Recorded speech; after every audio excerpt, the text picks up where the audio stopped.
99.5 മാറിയിട്ടുണ്ട്. Full A പ്ലസുകളുടെ എണ്ണത്തിലും വലിയ മാറ്റമുണ്ട്. കഴിഞ്ഞ വർഷം അത് 71,831 ഫുൾ എ പ്ലസുകളായിരുന്നു. പക്ഷെ ഇത്തവണ ഇത് കുറഞ്ഞിട്ട് 61,449 ഫുൾ എ പ്ലസുകളിലോട്ട് കുറഞ്ഞിട്ടുണ്ട്.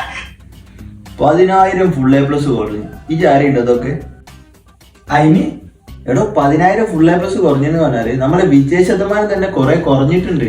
എടോ കുറെ ഫുൾ എ പ്ലസ് ഉണ്ടായിട്ട് കാര്യമില്ല. ഈ കിട്ടിയ എ പ്ലസ് ഒക്കെ എന്തെങ്കിലുമൊക്കെ ചെയ്യാൻ വേണ്ടിയിട്ടും കൂടി എന്ത് ചെയ്യണം, കിട്ടുന്ന കുട്ടികൾക്ക് പഠിപ്പിച്ചു കൊടുക്കണം എന്നുള്ളതാണ്. ഇപ്പൊ എന്റെ തന്നെ കാര്യം എടുക്കാം. എനിക്ക് എത്ര എ പ്ലസ് ഉണ്ടായിന്? എനിക്ക് 8 ഫുൾ എ പ്ലസും 2 എ അല്ലല്ല 8 എ പ്ലസും 2 എ. ആ ഈ 8 എ പ്ലസും 2 എയും കിട്ടിയിട്ടില്ല. എനിക്ക് കറക്റ്റ് ആയിട്ട് ഇപ്പോഴെങ്കിലും ഒരു ലക്ഷ്യബോധം ഉണ്ടോ? എവിടെ എത്തണം, എന്താവണം എന്നുള്ളൊരു ഐഡിയ ഉണ്ടോ? ഇല്ല.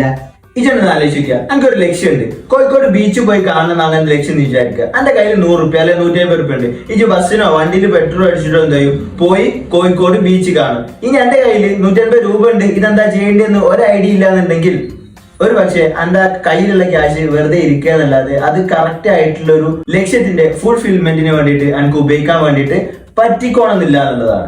ആ അത് ശരിയാ. ഫുൾ എ പ്ലസ് വേണ്ടെന്നല്ലോ പറയുന്നത്. ഫുൾ എ പ്ലസ് കിട്ടാൻ നല്ല എഫേർട്ട് ഇടണം, ഉറക്കൊഴിഞ്ഞ് പഠിക്കണം, മറ്റുള്ള ഒരുപാട് പരിപാടികളൊക്കെ ഒഴിവാക്കിയിട്ട് പഠനത്തിൽ മാത്രം ഫോക്കസ് ചെയ്ത് ഫുള്ളി ഫോക്കസ്ഡ് ആയിട്ട് എക്സാമും എഴുതിയിട്ട് കിട്ടുന്ന സംഭവമാണ് ഫുൾ എ പ്ലസ്.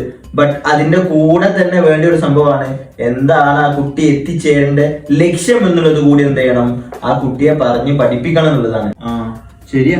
അല്ലാതെ ഫുൾ എ പ്ലസ് ഒരു പക്ഷെ അവർക്ക് ഉപയോഗിക്കാൻ പറ്റാത്ത ഒരു വെപ്പണായിട്ട്, ഒരു ആയുധമായിട്ട് അവരെ കയ്യിൽ കാലാകാലം നിൽക്കാൻ ചാൻസ് ഉണ്ട് എന്നുള്ളതാണ് സംഭവം. സത്യം, അത് ശരിയാ.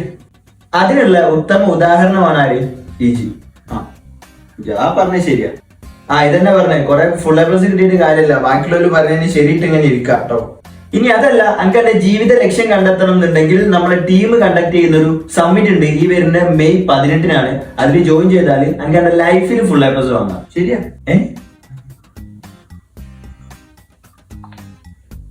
Hello everyone, welcome to